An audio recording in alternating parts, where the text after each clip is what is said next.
তো প্রিয় বন্ধুগণ আপনাদেরকে স্বাগত আবারও জানাই এবং আপনারা যুক্ত হচ্ছেন আমরা শেখ ফরিদ ভাইয়ের কাছ থেকে গত এক সপ্তাহের উল্লেখযোগ্য বিষয়গুলো শুনবো। প্রথমে আমরা একটা রিপোর্ট দেখে নিতে চাই। সুলতানুর রহমান তিনি একজন সাংবাদিক এবং আমার অত্যন্ত প্রিয় একজন সাংবাদিক। তো তিনি এই যে এস এস সাব্বিরকে নিয়ে একটি রিপোর্ট করেছেন গতকাল, মানে গত শোতে আমি তার একটি রিপোর্ট দেখেছিলাম যেখানে সাব্বিরের আসলে কি দোষ সেটি তিনি তুলে ধরেছিলেন। আজকেও দেখবো তিনি আরেকটি রিপোর্ট আপলোড করেছেন প্রায় 5 মিনিটের। আমরা শোয়ের শুরুতে এই রিপোর্টটি দেখে নেব, কারণ সুলতানুর রহমান যে কাজটি করেছেন সেটা আমরা অনেকেই করতে পারিনি। সাব্বিরের প্রতি যে অন্যায় হচ্ছে প্রতিনিয়ত, তিনি শুধুমাত্র আওয়ামীপন্থী জেনজি প্রজন্মের, তিনি আওয়ামীপন্থী একজন অ্যাক্টিভিস্ট, এটাই তার অপরাধ। এবং এই ইউনূস সরকার অন্যায়ভাবে তাকে জেলে বন্দি করে রাখছে। শুধু মিথ্যা মামলা দিয়ে বন্দিই নয়, সেই মিথ্যা মামলার গ্যারাকল থেকে যদি তিনি কোনোভাবে আইনি মারপ্যাচ কাটিয়ে জামিন পাচ্ছেন, তো জেলখানা থেকে তাকে আবার গ্রেপ্তার করা হচ্ছে, শোন অ্যারেস্ট করা হচ্ছে। চলুন আমরা এই রিপোর্টটি দেখি এবং আপনাদের মতামত চাইবো। নিয়ে কাজ করলে তারে বানায় দেওয়া হয় ভারতপন্থী। ইনকিলাব জিন্দাবাদ বলে আবার সেই বাঙালি জাতীয়তাবাদের কথা বলে পাকিস্তানপন্থী স্লোগান বাঙালিকে খাওয়ানো হয়। ইউটিউবার এস এস সাব্বির, যার প্রকৃত নাম সাব্বির সরকার, জনপ্রিয় তরুণ এই ইউটিউবারের প্রায় 2 মাস কোনো খোঁজ খবর না পেয়ে উদ্বিগ্ন হয়ে পড়েছিলেন তার ভক্ত দর্শকরা। সামাজিক যোগাযোগ মাধ্যমে শুরু হয় তোলপাড়। বাংলা নিউজ নেটওয়ার্ক অনুসন্ধান করে জানতে পারে এস এস সাব্বিরকে 5ই এপ্রিল আটক করে বনানী থানা পুলিশ। তারপর থেকে সে জেলবন্দি। এই খবর প্রচারের পর চারদিকে হইচই পড়ে যায়। আপনারা জানেন যে আমরা একটা রিপোর্টও করেছিলাম, প্রতিবেদন করেছিলাম যে একজন ইউটিউবার এস এস সাব্বির, তাকে বিনা কারণে তাকে আটক করা হয়েছে। 2 মাস ধরে সে জেলে। সেই এপ্রিলের 4 তারিখ তাকে আটক করা হয়। তার কোনো খোঁজ খবরই ছিল না।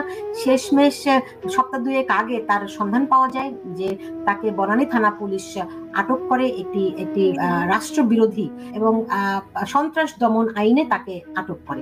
সন্ত্রাস দমন আইনে রাষ্ট্রদ্রোহিতার অভিযোগে আটক ইউটিউবার সাব্বির ইউনূস সরকারের নানা অন্যায় অনিয়ম তুলে ধরে জনপ্রিয় হয়ে ওঠেন। তার কণ্ঠ রোধ করতেই তাকে আটক করা হয় বলে অভিযোগ ওঠে।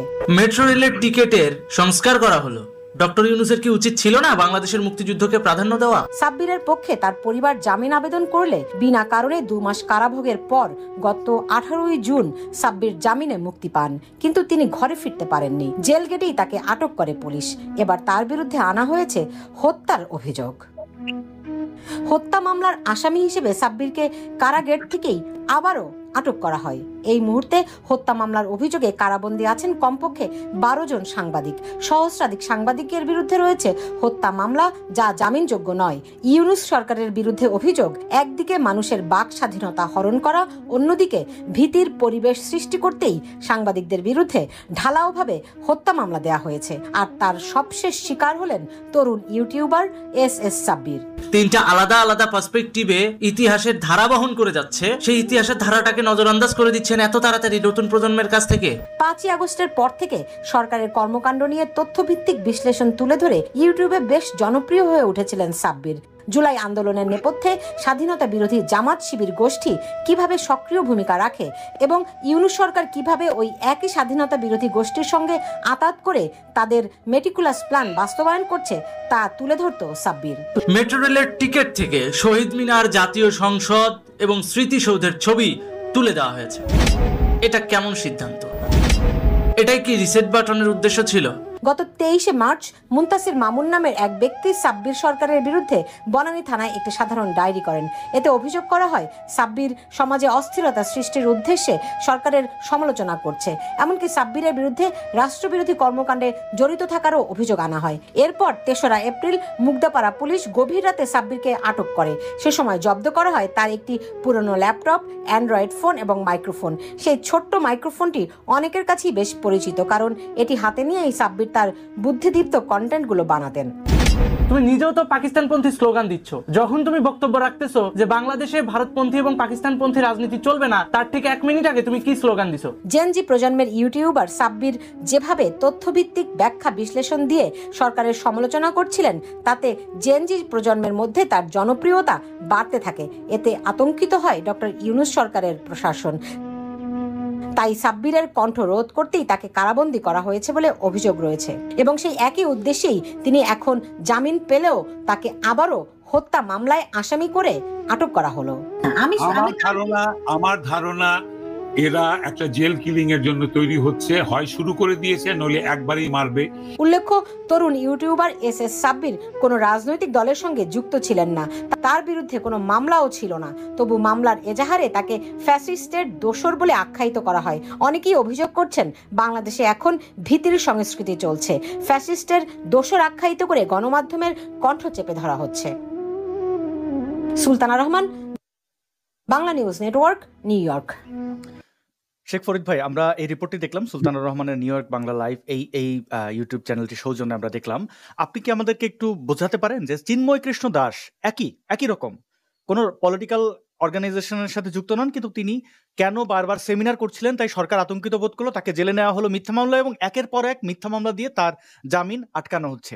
একই জিনিস সাব্বিরের ক্ষেত্রে হলো, এবং আমরা দেখলাম যে এই যে কাসন্দি, মানে এই যে পুরনো মানে এটা আওয়ামী লীগের আমলে আমরা এই একই কাজ করাকে ফ্যাসিজম বলার একটা চেষ্টা আমরা দেখলাম। সেই এলিটরা কোথায়? এই যে খালিদ মহিউদ্দিন এই বদমাইশ আসিফ নজরুলকে নিয়ে শো করলো, সেখানে কিন্তু এস এ সাব্বিরের কথা খালিদ মহিউদ্দিন তাকে প্রশ্ন করেছিল, সেই নিয়ে বলছে আমি জানি না কি বলেছে, হায় আল্লাহ আমি কি বলবো, তাকে তো ছেড়ে দেওয়া উচিত, কিন্তু পুলিশ তো মামলা দিয়েছে, হায় আল্লাহ আগের মতো তো এখন আর পুলিশ মামলা দেয়নি, এখন তো জনগণ মামলা দিচ্ছে, মানে মব মামলা দিচ্ছে। এই ফর্মুলাটা তারা তৈরি করে রেখেছে, যাকে মনে হবে ফ্যাসিস্টের দোষর ট্যাগ দিয়ে মামলা দিয়ে জেলে রাখা, শোন অ্যারেস্ট করা। অর্থাৎ শোন অ্যারেস্ট মানে জেলখানা থেকে একটা লোক জামিনে বের হয়ে গেছে, জেল গেট থেকে তাকে ধরে আবার কোন একটা মামলায় তাকে আবার ঢুকিয়ে দেওয়া। এর চেয়ে বড় স্বৈরাচারী কিছু হতে পারে কিনা, যদি আমাদেরকে একটু আলোকিত করতেন শেখ ফরিদ ভাই। ধন্যবাদ আপনাকে। আসলে পুরো বাংলাদেশটাই এখন একটা শুধু মব ভায়োলেন্সই করে না, একটা মব মামলা তন্ত্র এখানে আছে। তার সর্বশেষ শিকার বলবো না আমি, তার মানে এই মুহূর্তের যে শিকার দ্বিতীয়বার হচ্ছে। একবার তো তাকে ধরে নিয়েই গেছে, এই সাব্বির নিয়ে আমরা তো জানতেই পারি নাই 2 মাস যে সে আসলে কোথায় ছিল। কোন একজন সাংবাদিক, এটা ইউটিউবার এটা প্রকাশ না করতে আমরা জানতেই পারতাম না। তারপরে দেখেন, আমিও শুনেছিলাম ঈদের আগে তার জামিন হয়েছে, ঈদের পরে দিবে। তার পিতার সাথে নাকি কারা যেন যোগাযোগ করছে, তার পরিবারের সাথে আমাকে ইনফর্ম করেছিলেন একজন ভদ্র মহিলা। তিনি বললেন যে আমি তার পরিবারের সাথে কথা বলেছি, তার জামিন হয়ে গেছে, ঈদের পরে জামিন হবে। আমার সন্দেহ ছিল যে তার জামিন হবে না, কারণ এরা হচ্ছে এত বড় স্বৈরাচার। প্রতিবাদ করলে আমরা আগে কি হতো, আগে প্রতিবাদ হলে সেটাকে ছেড়ে দিত, মানে সেটা থেকে সরকার ভয় চলে আসতো। এখন কিন্তু উল্টা হলো। এই সাব্বিরকে নিয়ে এমন কোনো মানুষ নাই যে প্রতিবাদ করেনি, যারা মুক্তিযুদ্ধের পক্ষের, যার পক্ষ থেকে যেভাবে দেখেন তাকে আটকে দিল আবার হত্যা মামলা দিয়ে, যার নামে কোনো মামলাই ছিল না। ওর নামে একটা তেল চোরা, একটা তেলা পোকা মারার মামলা নাই।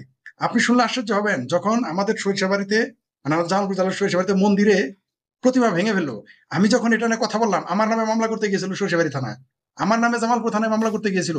আমি কেন বললাম মন্দিরের মূর্তি ভাঙিছে, মন্দিরে আক্রমণ হয়েছে, এই জন্য আমার নামে মামলা দেবে। ঠিক এখন বুঝতে পারলাম। আমি বললাম আমার নামে যে মামলা দিতে গেলো কি কারণে গেল, এই যে এখন বুঝলাম কি লেখছে, কোনো এক ব্যক্তি মামলা করতে গেছে যে সে জনমনের সমস্যা সৃষ্টি করতেছে। মানে আজকাল প্রতিবাদীরাই সমস্যা, সন্ত্রাস সমস্যা না, মব ভায়োলেন্স সমস্যা না। ইউনুসের মতো একটা স্বৈরাচার পৃথিবীর ইতিহাসে নাম লেখা থাকবে ইউনুস সরকারের। তারা শেখ হাসিনাকে বলে ফ্যাসিস্ট, এরা তো ফ্যাসিজম বাংলাদেশের যে কোনো সময়ের চেয়ে এই মুহূর্তে সবচেয়ে বেশি ফ্যাসিজম চলতেছে।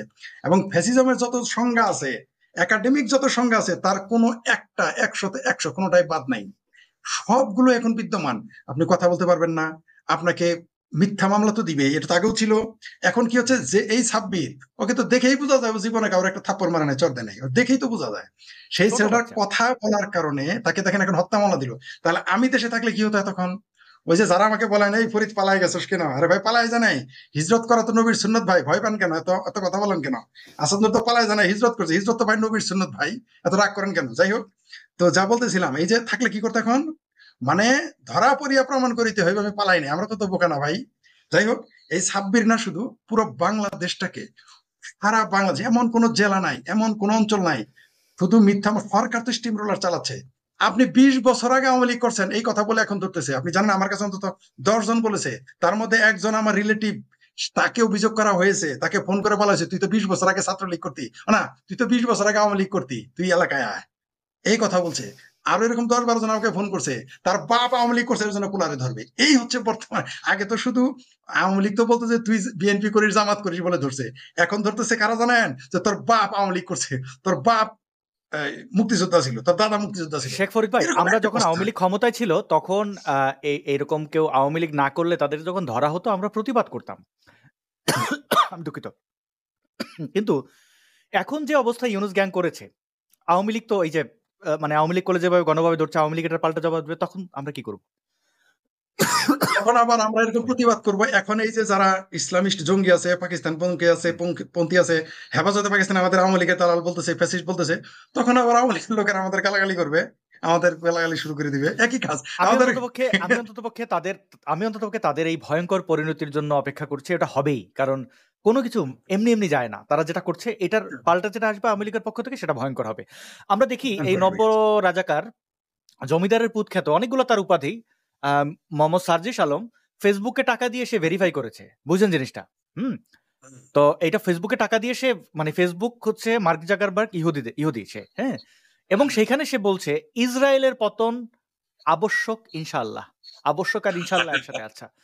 মানে এরা নাকি আবার ঢাকা বিশ্ববিদ্যালয়ে পড়াশোনা করেছে, কিন্তু এই পোস্টটা সে লিখেছিল, দেখেন, প্রথমে লিখেছে হিজরায়েলের পতন আবশ্যক, পরে এটা এডিট করে আবার হিজরায়েলের, মানে হিজরাইল, মানে ইসরায়েলকে হিজরা দিয়ে বলেছে, এবং পরে এটা এডিট করেছে। একটা দলের এই ছেলেটা এরা ঢাকা বিশ্ববিদ্যালয়ে পড়ে কি করে আমাকে বোঝান, যে সে একটা জাতিগোষ্ঠী হিজরাদেরকে গালাগালি করলো, ইসরায়েলকে হিজরাইল বললো, আবার সেই ইহুদিকে টাকা দিয়ে, মার্ক জাকারবার্গকে টাকা দিয়ে, পয়সা দিয়ে সে ফেসবুক ভেরিফাই করেছিল, কারণ তারা নোটেবল পারসন না।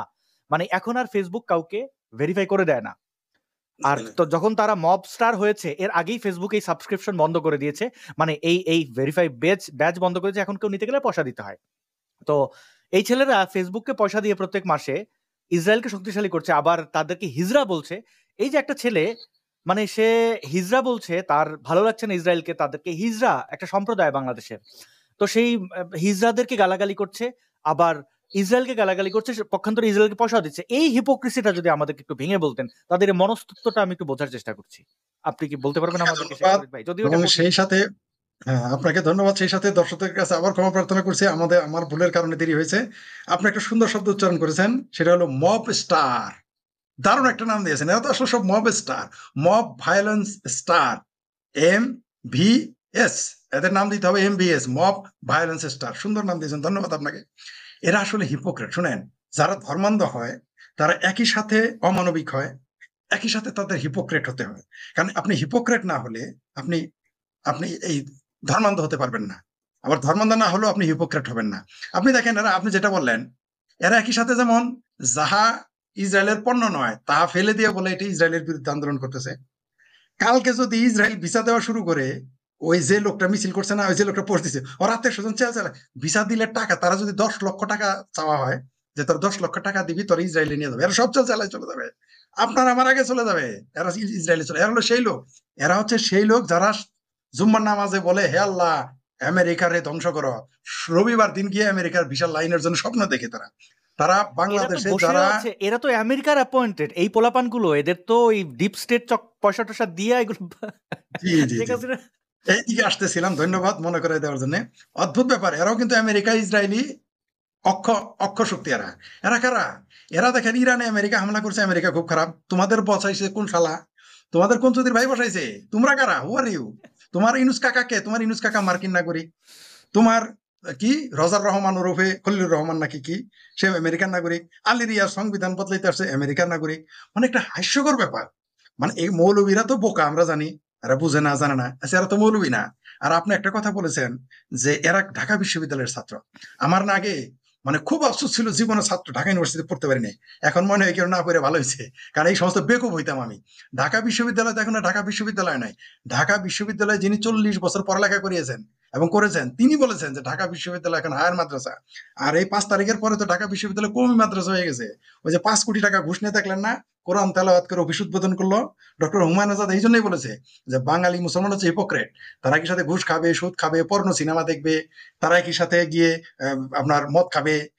মদ খাবে কি বলে আবার, তাও জানেন, মদ খাওয়া হারাম, ইসলামী শরিয়া চাই বলে আবার মদ খাবে। মানে এরকম হিপোক্রেটরা, এদের আপনি পৃথিবীর কোন সম্প্রদায়ের সাথে বাঙালি মুসলমান বা মুসলমান বাঙালির তুলনা করতে পারবেন না। আপনি এক একজনের এক এক ক্যারেক্টার, সবগুলি পিকুলিয়ার। আপনি হাসতে হাসতে মারা যাবেন। আমি জানি আপনার তিক্ত অভিজ্ঞতা আছে, আমি তো দেখেছি এদের সাথে মিশি, মদের গ্লাসে মদ ঢালতে ঢালতে আমারকে বলছে একবার না কয়েকবার, ইসলামী শরিয়া ভালো। আচ্ছা আপনি বলেন তো, আপনি তো বলেন ইসরায়েলের কথা, মদের গ্লাসে মদ ঢালতে ঢালতে বলে ইসলামী শরিয়া ভালো। পরে আমি তাকে বলেই ফেললাম, ভাইজান আপনাকে তো 85টা দূররা মারবে, তখন কি হইতো? আমার সাথে তার সম্পর্ক খারাপ, কয়েকদিন মাগনা মদ খাওয়াইতো, এটা ভাই বন্ধ হয়ে গেছিল। বুঝতে পারছেন? এই হলো আমাদের বাংলাদেশের হিপোক্রেসি। এরা দেখবেন পড়বে, আপনি যে ঢাকা বিশ্ববিদ্যালয়ের উদাহরণ দিলেন, এরা পরে ঢাকা বিশ্ববিদ্যালয়, কিন্তু মেন্টালিটি ওই যে কওমি মাদ্রাসার। আপনাকে একটা কথা বলি, বাংলাদেশে ওই বাহাই সম্প্রদায় আছে না, বাহাই নাম শুনছেন তো অবশ্যই, হ্যাঁ আপনি জানেন বাহাই হ্যাঁ সম্প্রদায়ের একটা আলোচনা সভা হচ্ছিল, কে যেন আমাকে নিয়ে গেছিল সেখানে। অদ্ভুত ব্যাপার শুনবেন, সেখানে ইসলামের পক্ষে বক্তব্য দেওয়ার জন্য আমাকে নিয়ে গেছিল। তাহলে ইসলামের পক্ষে না ইসলামের ইতিহাস কয় না, ইসলামের ইতিহাস সেটা বলেন। আমি তো কোনো ধর্মের পক্ষেও না, কোনো ধর্মের বিপক্ষেও না। আমি তাও আমাকে এই ইতিহাস বলতে হতো না, ইসলাম সম্পর্কে আমাকে বলতে দিছিল। আমি হলাম ইসলামের বিষয়ের বক্তা। যাই হোক, তো বাহাই সম্প্রদায়ের কোনো সব ধর্মের ছিল, এতিষ্ট ছিল। একজন প্রফেসর কি বলছিল জানেন, সরি প্রফেসর, হ্যাঁ প্রফেসর, নামটা ভুলে গেছি, রাজশাহী ইউনিভার্সিটির একজন প্রফেসর ছিলেন। তিনি দুঃখ করে বলেছেন যে বাংলাদেশের একটা বুদ্ধিজীবীর চাইতে, এটা আমি লিখেছি কিন্তু এমন না যে আজকে প্রথম বলতেছি, যে একটা বুদ্ধিজীবীর চাইতে বাংলাদেশের একজন ভিসির চাইতে, রাজশাহী বিশ্ববিদ্যালয়ের একজন ভিসির চাইতে মসজিদের অজপাড়াগায় মসজিদের খাদেমের প্রভাব সমাজে বেশি। তার জন্যই আজকে দেখুন ওই প্রভাবটা ঢাকা ইউনিভার্সিটি পড়লেও তার মগজ থেকে ওইটা যায় না।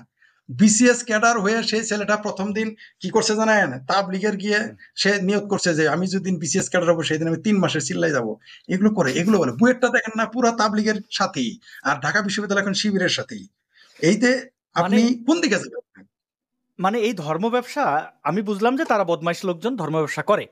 সাধারণ মানুষ কি করে? মানে এই আমরা দেখি এখন উঠতে বসতে ধর্মীয় অনুভূতিতে আঘাতের নামে একে ওকে পিটিয়ে মেরে ফেলছে, একে ওকে আত্মহত্যা করতে বাধ্য করছে, এলাকা ছাড়া করতে বাধ্য করছে, পরিবারের সদস্যদেরকে হত্যা করছে। এই নিয়ে আমরা অনেক ভিডিও দেখেছি সামাজিক মাধ্যমে। আবার তারা এই একই মোল্লারা যখন ইসলামের বিরুদ্ধে কথা বলে, যেমন ইসলামের কালো হাত ভেঙে দাও, গুড়িয়ে দাও, ইসলামের কালো হাত ইসলামের কালো হাত ইসলামের কালো হাত ভেঙে দাও, গুড়িয়ে দাও। এটা কিন্তু কোনো এআই দিয়ে বানানো ভিডিও না। এরা কতটা উন্মাদ হলে পরে বলছে ইসলামের কালো হাত ভেঙে দাও, গুড়িয়ে দাও। এই নেতা নিজে বলছে, আর তার পেছনে সবাই কিন্তু এটার সাথে হাতে হাত মিলাচ্ছে। দর্শক আবার একটু শুনুন। ইসলামের কালো হাত ভেঙে দাও, গুড়িয়ে দাও, ইসলামের কালো হাত ভেঙে দাও, গুড়িয়ে দাও, ইসলামের কালো হাত ভেঙে দাও, গুড়িয়ে দাও। আচ্ছা, এই ইসলামের কালো হাত মানে মনের ভুলে বলুক আর যাই বলুক, এটাতে কিন্তু কোনো সমস্যা হয় না। মানে তাদের কাছে এটা কিন্তু আরাম, মানে ওকে ঠিক আছে, এটা ইসলামের কালো হাত ভেঙে দাও, গুড়িয়ে দাও। মানে এই জনগোষ্ঠী নিয়ে যদি আপনি আমাদেরকে একটু যে ক্ষণে ক্ষণে ধর্মীয় অনুভূতিতে আঘাতপ্রাপ্ত হন, এটার যৌক্তিকতা কি? মানে এটা কেন? আর এই পরিবেশের মধ্যে কি এই সুযোগ নিয়ে কি সার্জিসরা আসলে বেড়ে ওঠে কিনা? আপনি সুন্দর কথা বলছেন। এই ব্যাপারে ডক্টর হুমায়ুন আজাদের একটা প্রবন্ধ আছে, ধর্মানুভূতি সমূহ নাকি কি যেন এরকম একটা প্রবন্ধ পড়েছিলাম আর কি। ধর্মানুভূতির কি যেন কথা একটা লিখেছে সেখানে, যে এই দেশের ধর্মানুভূতিটা এরকম যে আপনি একটা লোকের ওর মায়ের গালি দিবেন, কোনো সমস্যা নেই। মানে ওর মায়ের রেপ করলেও সমস্যা নাই, আমি সরি টু সে, বলুন রেপ করলেও সমস্যা, সে প্রতিবাদ করবে না। কিন্তু দেখবেন ধর্ম নিয়ে কথা বলে হুরি বাবা ধর্মের অবমাননা হয়ে গেছে। সে কিন্তু জানেই না যে ধর্ম কি, তার ধর্ম যে সেই অবমাননা করে। আপনি দেখেন ইসলামে কোনো কনসেপ্টই নাই ব্যাংকের। ইসলাম হচ্ছে পৃথিবীর একমাত্র ধর্ম যেখানে ইসলামিক ব্যাংকে তো কনসেপ্টই নাই, ব্যাংকে নিষিদ্ধ করতে বলছে, মায়ের সাথে সেক্স করার কথা বলেছে, এত বড় মানে তুলনা করছে পাপে, মানে যা হ্যাঁ ব্যাংক ব্যবস্থা। আজকে দেখেন ইসলামী ব্যাংকের মালিক কারা? ব্যবস্থার ওস্তাদ মানে ঘুষের সম্রাট ইউনূস তো ক্ষমতায় বসে আছে। হ্যাঁ, উনি তো ক্ষমতায় বসে নেই। আর এই যে মাশাআল্লাহ জামাতে ইসলাম, মানে যে ইসলাম নয়, জামাতে ইসলাম, ঠিক আছে, এই জামাতে ইসলাম ইসলামী ব্যাংক বানায়। আপনি ভাবতে পারেন এটা? এবং এই ইসলামী ব্যাংকের পক্ষে ফতোয়া দেওয়ার জন্য, আমি জানি না তখন আপনার বয়স কত, আমার মনে আছে 80-র দশকের দিকে, আমার মনে আছে 90-এর দিকে মুফতিদের নিয়ে ফতোয়া দেওয়া হতো যে ব্যাংক কেন হালাল, ইসলামী ব্যাংক কেন হালাল, এই ব্যাপারে তারা ফতোয়া বোর্ড তৈরি করতো। এইখানে টাকা দিত মিডল ইস্ট, এবং অদ্ভুত শুনলে বিস্মিত হয়ে যাবেন, ইসলামী ব্যাংকে ইহুদিরাও টাকা দিয়েছিল প্রথমে, শেয়ার হোল্ডার ছিল। এগুলো তো আমাদের বাংলাদেশের মানুষের অনুভূতি তখন আহত হয় না। এই দেশের মানুষের ধর্মানুভূতি, আপনি দেখেন ইহুদিরা কিন্তু এইসব ব্যাংকিং এ বস। আপনি শেয়ার বাজার দেখেন, আপনি হ্যাঁ, আপনি এই যে ইএমআই তে জিনিস কেনা, টেলিভিশন কেনা, কিস্তিতে কেনা, এগুলো ইহুদিদের। এবং এটা ব্যাংকিং। এখন ইহুদিরা এই যে জর্জ সরস এবং তার ছেলে অ্যালেক্স সরসের সাথে ইউনুসের খুব মাখামাখি সম্পর্ক, ইহুদিরাই তো বসাইছে এই ইউনুসকে। এখন মানে খুবই ইন্টারেস্টিং, সারাদিন ইহুদি বিদ্বেষ সার্জিসটা বলে, অথচ তারা বসে আছে ইহুদিদের নিয়োগে। মানে এটা এদের এই দুরবস্থার জন্য আমার নিজেরও হাসি পায়। মানে ফরিদ ভাই, মানে যে এই দেশের জনগণ কত বড় বেকুব। এরা এই ইহুদি বয়কট ইসরায়েল, বয়কট এই নাস্তিক, অথচ তারা বসে আছে, মানে তাদের মাথার উপরে ইহুদিরা বসে তাদের ছড়ি করাচ্ছে, এরা লাফাচ্ছে। আপনি দেখেন না তারেক মনোয়ার 10 বছর আগে কি 15 বছর আগে কি বক্তব্য দিছে যে ইউনূসের মতো খারাপ কোনো মৌলবী মানে ব্যক্তি নাই বাংলাদেশে। এখন বলে যে ইউনূস হলো তারা ইউনূস মামুনুল ভাই হক তুমি বলছে সুদের মহাজন, তারেক মনোয়ার বলেছে, আজহারি বলেছে, এমন কোনো মোল্লা নাই যে ইউনূসকে গালি দেয় নাই সুদের মহাজন হিসাবে, সুদখোর হিসাবে গালি দেয় নাই, এমন কোনো মোল্লা বাংলাদেশে নাই। এমন কোনো মৌলবী নেই। কিন্তু এখন দেখেন তারা কাকে আব্বা ডাকছে, কাকে নবী রাসূল বানাইছে, এরাই। মানে এদের হিপোক্রেসিকে আপনি পৃথিবীতে এত বড় হিপোক্রেট বাংলাদেশের মুসলিম সম্প্রদায়ের মতো এত বড় হিপোক্রেট আপনি পৃথিবীর কোথাও খুঁজে পাবেন না, কোথাও না। কালকে আপনি আমাকে একটা প্রশ্ন করেছিলেন যেগুলো আমাদের লাইভটা হয় নাই, সেটা হচ্ছে যে ইসরায়েল ইসরায়েল যুদ্ধের, এই ইসরায়েল ইরানের যুদ্ধের শেষ পরিণতি কি, এরকম একটা প্রশ্ন বোধহয় করছিলেন। আমি 2 মিনিট এটা বলি 2-3 মিনিট, সরি আমি নিজেই প্রশ্নটা উত্থাপন করলাম যদিও। আসলে ইরানের যুদ্ধটা কিন্তু তেলের যুদ্ধ। আমাদের সামনে ধর্ম আসলেও আসলে যুদ্ধটা তেলের, যদিও এখানে ধর্মের জজবাটাকে দুই পক্ষ কাজে লাগাচ্ছে। মানে সেটা আরবরা বলুক, ইরান বলুক, আর আমেরিকা বলুক, ইসরায়েল বলুক, সামনে ধর্মের জজবা, পিছনে কিন্তু তেল আর হচ্ছে মানে কি বলে জিও পলিটিক্স, মানে ওইখানে ভৌগোলিক কিছু রাজনীতির ব্যাপার আছে। তো এই জিনিসটা আমাদের দেশের মানুষ বোঝে না। আচ্ছা, ইরানের পক্ষে যারা এখন কথা বলতেছে, আমি বাংলাদেশের কমরেড এবং বাংলাদেশের মুসলমান সবাই না, অধিকাংশ কমরেড এবং মুসলমানরা ইরানের পক্ষে। কেন তারা পক্ষে, কি কারণে? কমরেডরা বলবে যে তিনি মার্কিন সাম্রাজ্যবাদের বিরুদ্ধে তারা আছে। আচ্ছা, মার্কিন সাম্রাজ্যবাদের বিরুদ্ধে, তাই নাকি? তাহলে ইরান যে জবাই করলো এই খোমেনি 79 সালে এসে, 1979 সালে কমিউনিস্টদের যে রাস্তায় ধরে ধরে জবাই করলো, এটাকে তাহলে কি হলো বিষয়টা? আর যারা বলতেছে এরা মুসলমান, হ্যাঁ, আর যদি বলে যে ইরানিরা মুসলমান, তাহলে আমি সবিনয়ে বলতে চাই, ইরান যুদ্ধে 10 বছর আপনারা কার পক্ষে ছিলেন? নির্ঘাত ইরাকের পক্ষে।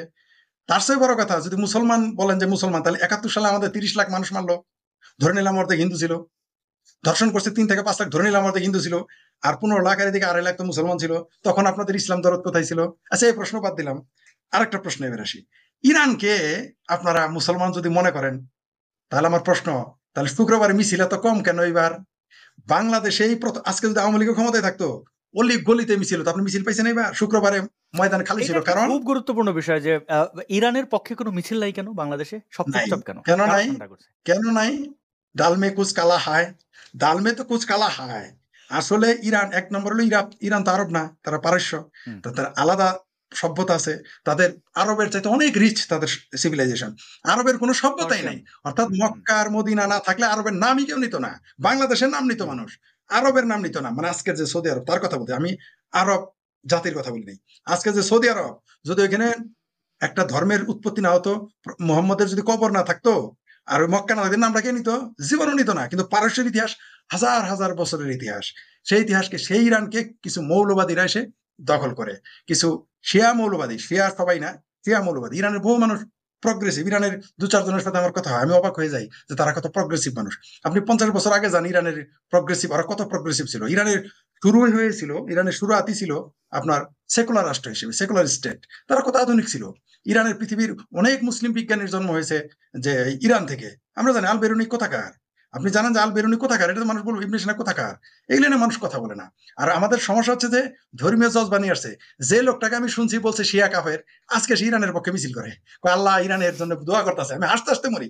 যে লোক আমার সামনে বলেছে যে ইরানিরা শিয়ারা কাফের, সেই লোক দেখি ফেসবুকে পোস্ট দেয়, আল্লাহ শিয়াদের বরকত দাও, হ্যাঁ ইরানের তুই মুসলমানদের পক্ষে দাও। ওরা তো মুসলমানই না, আমরা বলি না এটা, আপনি আসাদ নুরও বলেন নাই ওরা মুসলমান না মুসলমান। আমাদের কাছে কে মুসলমান, কে হিন্দু, কে বৌদ্ধ, কে খ্রিস্টান যায় আসে না, আমাদের কাছে মানুষ পরিচয় হলো বড় পরিচয়। তাহলে এই শিয়াদের তারা নিজেরাই কাফের বলে, তারা বলে এরা জাহান্নামী। অলরেডি মৌলবী বলে ফেলছে, আব্দুর রাজ্জাক বিন ইউসুফ তো বারবারই বলছে যে শিয়ারা জাহান্নামী। আর বাংলাদেশের কোন মাযহাবী মৌলবী কোনোদিনই বলে, আর প্রকাশ্য বলে শিয়ারা কাফের। আর পাকিস্তান, এই যে বাঙ্গুদের আব্বা পাঙ্গু, পাকিস্তানের 10 লক্ষ, আমি বারবার বলি, বাংলাদেশের মিডিয়াটা বলে না, পাকিস্তানের মিডিয়াতে আসছে, ভারতের সারা পৃথিবীতে আসছে, বাংলাদেশ আসে নাই। 10 লক্ষ মুসলমান মিছিল করছে, শিয়া কোন হ্যাঁ কাফের কাফের মিছিল করছে। তা আজকে এবং ওরা তো শিয়াদের মারেও, ওরা শিয়াদেরকে প্রচুর নির্যাতন করে প্রায় প্রতিদিন। আমরা বুঝলাম শেখ ফরিদ ভাই যে এইখানে একটা মাইন্ড চিপায় বাংলাদেশের মানুষজন আছে, মাসের বিশেষ জায়গায় বিশেষ অঙ্গ আটকে গেলে যেরকম অবস্থা হয় ওইরকম অবস্থায় আছে, না পারতেছে কিছু বলতে, না পারতেছে কিছু করতে। কিন্তু বাংলাদেশের, আমরা বাদ দিলাম ইরানের ব্যাপারটা, বাংলাদেশের অভ্যন্তরীণ বিষয় এরা হিপোক্রেট কেন? যেমন অভ্যন্তরীণ বিষয় কিরকম, পৃথিবীতে এমন বাবা পাওয়া যাবে না যে তার সন্তানের ধর্ষণের বিচার চায় না। পৃথিবীতে এমন বাবা পাওয়া যাবে না যে তার সন্তানকে ধর্ষণ হওয়ার জন্য ধর্ষণের কারখানায় ঢুকিয়ে দেয়। একমাত্র বাংলাদেশে এই চিড়িয়াগুলো পাওয়া যায়। মাদ্রাসা কিন্তু পশ্চিম বাংলায় আছে, দেওবন্দ, এই কওমির সবচেয়ে হেডকোয়ার্টার দেওবন্দ, ভারতে অবস্থিত। সেইখানে আপনারা ধর্ষকের এই মহোৎসব পাবেন না যেটা বাংলাদেশে পাবেন। সেই ধর্ষণ নিয়ে একজন সচেতন মুসলিম কথা বলেছেন, চলুন আমরা একটু শুনি কি বলেছেন। লক্ষ লক্ষ বলৎকার হচ্ছে এবং এই সমস্ত বাচ্চাদেরকেও বুঝায় যে আমি তোমার ওস্তাদ, আলেম, আমার সম্মান ইজ্জত নষ্ট করলে সম্মান ইজ্জত, সুতরাং তুমি এটা বাইরে বলবা না। তার বউ হলো সে চাকরি করে নসীন, এখন সে তো মানুষ, তার তো জৈবিক তাড়না আছে। তখন এই জৈবিক তাড়না যখন আসে, উদয় হয়, তখন কিন্তু তার সামনে অপশন কিন্তু হালাল ওয়ে, যেটা আল্লাহর দেওয়া যেই হালাল যেই ফ্লুটা, সেটা কিন্তু নাই। যার ফলে সে এই জৈবিক তাড়নাটাকে অপপ্রয়োগ করতে বাধ্য হয়। তার প্রবৃত্তি যখন জাগে তখন সে কিন্তু ওই যে স্টুডেন্ট গুলোকে টার্গেট করে সে তাদের সাথে বলাৎকার করতে বাধ্য হয়। কিন্তু আমাদের আলেম ওলামাদের কোনো কঠিন কোনো পরিশ্রম নাই, প্রত্যেকের বাড়ি থেকে গরুর গোশত দিয়ে খাওয়াচ্ছে, ডিম দিচ্ছে, প্রোটিন দিচ্ছে, হাই পাওয়ারের প্রোটিন দিচ্ছে। কেন দিচ্ছে? হুজুরে একবার খাবে, হুজুরে যেহেতু একবার খাবে তাহলে আমাকে ভালো খাওয়াইতে, ভালো সাপ্লিমেন্ট দিতে হবে। বিদায় সে কিন্তু প্রতিদিন কিন্তু হাই পাওয়ারের প্রোটিন খাচ্ছে। খাওয়ার ফলে কিন্তু এটা কিন্তু নিঃশেষে বিপর্যয় হচ্ছে না, এটা কিন্তু তার উপরে ইম্প্যাক্ট করছে। এই ইম্প্যাক্ট করার ফলেই কিন্তু সে তার ওয়াইফও পাচ্ছে না। এরা যে একটা প্রেক্ষাপটে থাকে, তারা এইরকম পুরুষ শূন্য ক্যাম্পাস থাকতে থাকতে থাকতে থাকতে থাকতে তাদের সাইকো রোগী হয়ে যায়। আল্লাহ কিন্তু আগে পুরুষকে পর্দার কথা বলছেন, পরে কিন্তু মেয়ের কথা বলছেন। এখন পুরুষরা যদি তাদের চোখ কন্ট্রোল না করে, তাদের যে জৈবিক মানে তাদের লজ্জাস্থানে হেফাজত যদি না করে, তাহলে কিন্তু সে কিন্তু ওই নারী না, ওই শিশু বলাৎকার হবে। দর্শক, পত্র পত্রিকা খুললে আমাদের চোখে পড়ছে শিশু আচ্ছা, বলাৎকার নিয়ে এই যে কথাবার্তাগুলো নিয়ে বললেন, কিছু কথা ভুল, কিছু কথা সত্য। মানে তাদের মাছ মাংস খাওয়ানো হয়, এই জন্য তাদের যৌন উত্তেজনা বেড়ে যায়, এই জন্য তারা বলাৎকার করে ফেলে, এবং তারা আসলেই সমকামী নয়, যেহেতু নারী পায় না তাই। এই কথাগুলো সত্য। কথা হচ্ছে যে এই অজুহাত দেওয়ার প্রথম কথা হচ্ছে, একটা মানুষ ধর্ষণ তখনই করে যখন সে ধর্ষক হয়। এর পাশে কোনো শব্দ, কোনো কিছুই, কোনো কারণ নাই। মানে তার পোশাক খারাপ ছিল, সে মাংস বেশি খাইছে, সেক্সের বড়ি খাইছে, বাবা খাইছে, বউ বায়না, তাই কোনো কথা নাই, শুধু সে ধর্ষক, তাই সে ধর্ষণ করেছে। এইবার হচ্ছে এই যে শিশুদের বলাৎকার, লাখ লাখ শিশু ধর্ষণের শিকার হয় প্রতি বছর, প্রতিদিন কোথাও না কোথাও ধর্ষণের শিকার একাধিক শিশু হয়। তারপরও এই ধর্ষকদের, এই বলাৎকারীদেরকে মাথায় তুলে নাচে কেন এই দেশে ইসলামপন্থীরা? মানে এটা কিন্তু বিশ্বে বিরল, যে তার সন্তানকে ধর্ষণ করে তাকেই মাথায় নিয়ে নাচে। এই মোল্লা মুর্শিদের ব্যাপারে যদি আপনি একটু আমাদেরকে বিস্তারিত বলেন, শেখ ফরিদ ভাই। বললে মোল্লায় মায়ের খায়, আর না বললে শিশু বলাৎকার হয়, বিষয়টা এরকম। ঠিক আছে, আপনি সত্য কথা বলেন। এখন সত্য, এই অপ্রিয় সত্য বলতে গিয়েই তো আমরা বিপদে পড়েছি।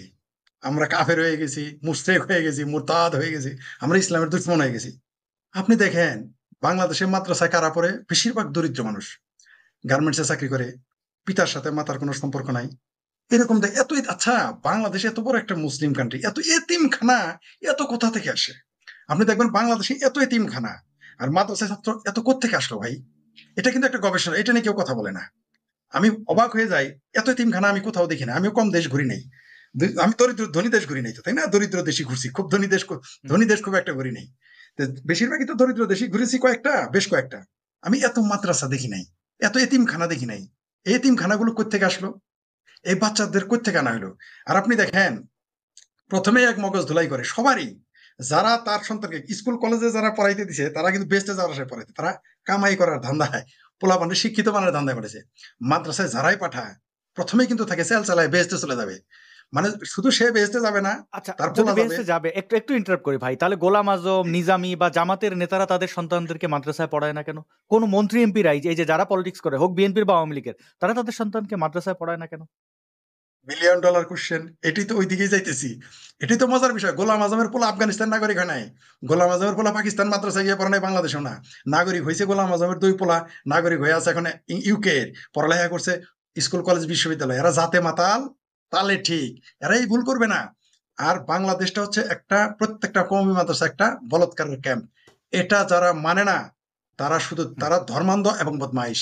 শুধু ধর্মান্ধ না, আপনি জানেন কোন লোক মাদ্রাসাই বানায় শুধু বলাৎকার করার জন্য। কেন ইমাজিন? শুধু ছাত্র বলাৎকার করার উদ্দেশ্য নিয়ে মাদ্রাসা বানায়। যারা সমকামী, যারা শিশুকামী, যারা শিশুদের বলাৎকার, পুরুষ শিশুদের বলাৎকার টার্গেটই করে মাদ্রাসায় বলাৎকার করবে। আপনি দেখেন, এক মাদ্রাসায় যখন হুজুর ধরা পড়ে বলাৎকার হয়ে, সে আরেক জেলায় চলে যায় বা আরেক বিভাগে চলে যায়, ওই বলাৎকারী আবার এখানে আসে।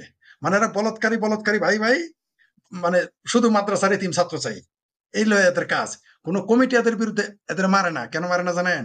যদি আবার বেহেশত কেটে যায়, বেহেশত থেকে নাম কেটে যায়। বাপ মায়েরা বিচার চায় না। আপনি শুনলে অবাক হয়ে যাবেন যে এই দেশের মা বাবারা বিচার চায় না। আর দেখবেন দুর্বল যেগুলো ওগুলোকে বলৎকার বেশি করে। হয়তো দুই একজন ভুলে, যারা সচ্ছল এদেরকে দুই একটা হয়তো ভুলে করে ওগুলোর বিচার হয় বেশিরভাগ। আর যেগুলো দরিদ্র, এরা ভাত পায় না, খাবার পায় না, এতে যাওয়ার জায়গায় নাই, আশ্রয় নাই, এরা কি করবে? এরা ওই যে কমিটির হাতে বন্দি, এরা কখনো কখনো মা বাবার হাতে বন্দি। ওই যে আপনারা হয়তো ভিডিও একবার দেখাইছিলেন, এক বাচ্চারা বেঁধে নিয়ে যাচ্ছে, মা পিটাইতে পিটাইতে নিয়ে যাইতেছে। এই যে যে একটা মানুষকে যে এমনি কার্ল মার্কস বলে নাই যে ধর্ম একটা আফিম, এমনিতে কার্ল মার্কস বলে নাই। আর রবীন্দ্রনাথ বোধহয় সম্ভবত এরকম করে বলেছে যে ধর্মের মোহে যারে ধরে সে মরে ও মারে, নাকি এরকম কি যেন বলেছিলেন, যে মরে ও মারে বা মারে ও মরে, ধর্মের মোহে যারে ধরে। তো এটাই সত্য। আপনি দেখেন, আমার একজন পরিচিত ব্যক্তি আছে, আমার এসে বলতেছে, ফরিদ তোমাদের অমুকের তো আমি মাদ্রাসায় ভর্তি করে দিলাম। আমি কেন? কয় ভালো কাম করছি না। কি ভালো কাম কয়, একটা মানুষকে যদি মাদ্রাসায় পড়ানো যায় তাহলে 14 গোষ্ঠী বেঁচতে যায়। আমি হাসতে হাসতে মরি। মানে কি থিঙ্কিং, যে একজনের মাদ্রাসায় শুধু আপনি ভর্তি করাবেন 14 গোষ্ঠী বেঁচতে যাবে, বাপ মা সহ। কিন্তু প্রতিদিন যে তার পোলারে যে বলাৎকার করতে করতে ক্যান্সার বানায় ফেলাইতেছে ব্যাকসাইটে, এটা নিয়ে কারো অভিযোগ নাই। নাই রাষ্ট্রের, নাই দেশের বুদ্ধিজীবী, এই দেশের ফ্রড মার্কা যত বুদ্ধিজীবী আছে, একটা বুদ্ধিজীবীকে কোনোদিন বলতে শুনছেন যে বাংলাদেশের ছাত্র বলাৎকার? তারা দেখবেন বাংলাদেশ সব জানে, ডক্টর ইউনুস কি করলো, শেখ হাসিনা কি করলো, খালেদা কেন জিয়া কি করলো, সব সলিমুল্লাহ তারা খান জানে। বলেছে না মাদ্রাসা হচ্ছে বিশ্ববিদ্যালয়ের চেয়ে উত্তম, অনেক অনেক কথা।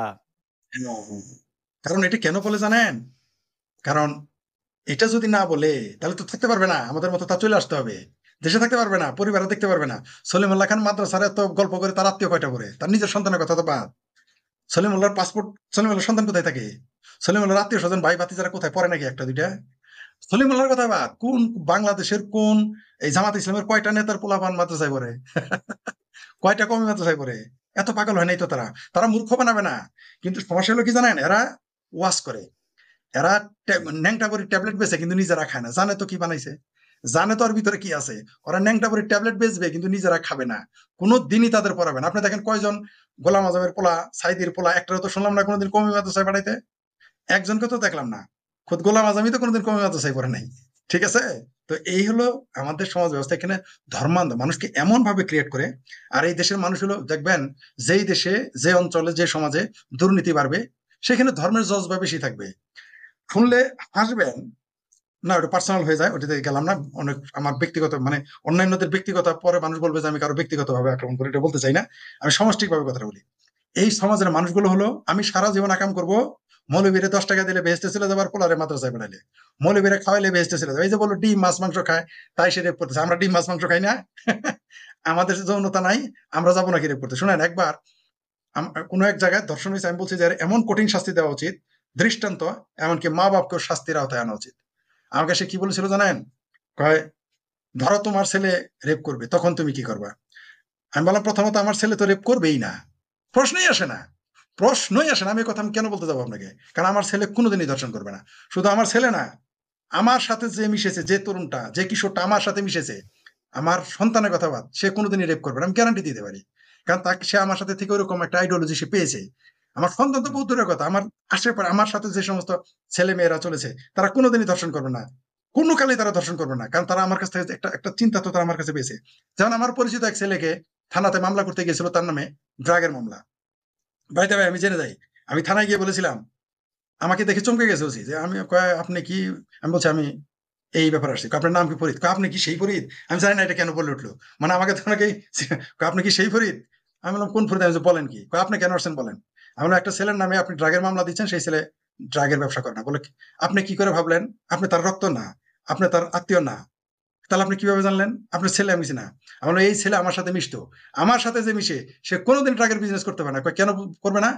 আমরা তো তাকে ধরতে যাবো। আমি বললাম যে সে আত্মহত্যা করবে যদি আমি শুধু জানি সে ড্রাগের ব্যবসা করে। কারণ আমরা তাকে তাকে এই আদর্শ তৈরি করছি তারা আমরা। তাহলে আমার সন্তান কেন রেপ করতে যাবে?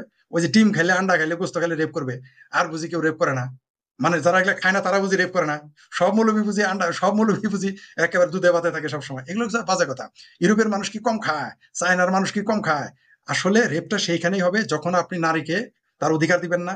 আপনি একজন রেপিস্ট, আপনি দেখেন না যারা নারীদের ইপটিজিং করছে, তাদের আপনি ফুলের মালা দিয়ে ঘুরাইতেছি আমাদের দেশে। কি জঘন্য একটা রাষ্ট্র যে নারীর প্রতি। আপনি ওইটা কেন, ওই যে মহিলা কয়েকদিনে লাল বিপ্লবী ছিল, সে বলতেছে আমি রাতের বেলা ফোন বন্ধ রাখি, আমার গালাগালি করে।